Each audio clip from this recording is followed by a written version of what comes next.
to support the autistic community, I think we have to understand things about autism that nobody really talks about much. So I use this to teach about the brain. We all have these nerve cells in the surface of our brain. It's where all this sensory stuff comes in. And so people with autism have more. So they're getting more sensory things coming in. What happens also, so they're more sensitive to light or sound or touch or whatever, but also when you need to find a word over here and then say it over here, you've got to cross the network. So there's a big traffic jam in the brain. And if the rest of us could just understand that there's a big traffic jam in the brain that makes you either very sensitive to things or have a hard time processing through it, we could be better employers, we could be better neighbors, we could be better in our houses of worship if people do that. And just to accommodate people and understand it's a real medical thing. I think one of the giant hurdles, and it's not something we talk about a whole lot, is how we see people with disabilities in general. They are, if we look at the justice system, the most victimized. So if somebody looks different, they get treated differently across the board. So they're discriminated against, they're undervalued. So then how do we say, give more money to them for support? When they can't say it themselves. Like the rest of us have to really look at the value of a person. How are we judging people?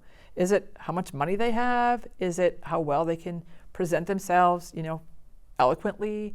Or is it this, they're a human being, and if we took time to know them and knew that, think the special things about them, we could, I think, put more value on the supports that we kind of build on top of that. We know if we were quiet, we ask a question, we wait that long, which feels like forever. If we could wait maybe 15 more seconds, the person can communicate back.